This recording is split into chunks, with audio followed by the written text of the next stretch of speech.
bienvenue pour une nouvelle donne. Sur cette donne 14, vous voyez une jolie main. Une jolie main, et surtout, c'est très important, j'espère que vous l'avez bien visualisé, c'est une ouverture en troisième position. Alors, les ouvertures mineures en troisième position, globalement, on va dire qu'il y a plutôt l'ouverture, contrairement à des ouvertures majeures où elles peuvent être faites avec l'équivalent d'une belle intervention, on en a déjà parlé. Donc l'ouverture d'un trèfle en troisième position, celle-là, avec vos 14 points, plutôt sympa. Bon, c'est un 4-4-3-2, rien de génial, mais il y a un peu de tout partout, avec un as, deux rois, deux dames, un 10, un 9. Bon, je dirais que c'est quand même une main qui est quand même assez équilibrée et sympathique. Donc vous l'avez ouverte d'un trèfle, à juste titre. Il y a eu un pass, et votre partenaire qui a donc passé d'entrée, le premier, répond un cœur. L'adversaire passe, et vous lui répondez poliment un pique, parce que vous ne devez absolument pas cacher vos 4 cartes dans la majeure, donc ici à pique en l'occurrence. Et sur votre 1 pique, qu'entendez-vous? Vous entendez 2 carreaux. Alors, cette enchère de 2 carreaux, à votre avis, elle veut dire quoi? Mais il faut la prendre comme une 4e forcing. Alors, ok, il a passé d'entrée, ça peut pas être 11H et plus. Mais disons que toutes les mains à 11H pile, ou 10 super jolies, mais plutôt 11H pile, vous ne pouvez pas tellement les traiter différemment. Regardez, si vous vous contentez de mettre un sans atout sur un pique, vous allez montrer une main à 10, ce qui veut dire que le jour où le partenaire possédera 14 points, un peu comme c'est le cas ici, vous allez passer complètement à côté de 3 sans atout. Donc ce 2 carreaux, 4e forcing, est quand même une enchère qui va être très intéressante et absolument capitale pour le partenaire.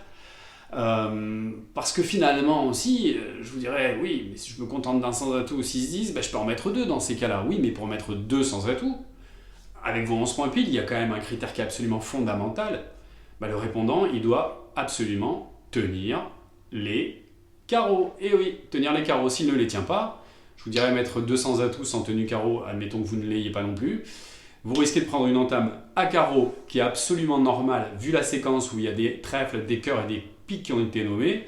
Vous risquez de prendre quelques carreaux à l'entame. Bon, ça ne serait pas forcément super méga bien joué, on est bien d'accord. Donc, ce 2 carreaux 4e couleur forcing, qui va être fait avec 11 points.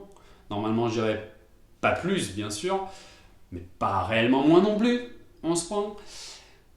Mais qu'est-ce que vous allez faire avec cette main-là? Alors, je vous dirais, c'est un peu surprenant, mais il faudra mettre 300 atouts. 300 atouts, on pourrait le mettre aussi avec une zone beaucoup plus forte. Vous savez bien qu'un trèfle, un cœur, un pique aussi, c'est pas réellement plafonné, je dirais 12-14, non, ça peut être 12H, ça peut être 19H. Donc, cette enchère de 300 atouts est là pour dire partenaire, parce que tu as passé d'entrée. Je préfère additionner les points et faire 14 plus 11, qui font 25, et mettre la manche directement, parce que j'aurais mis 200 atouts, tu aurais pu parfaitement passer. Bah oui, 11 points plus tes 12.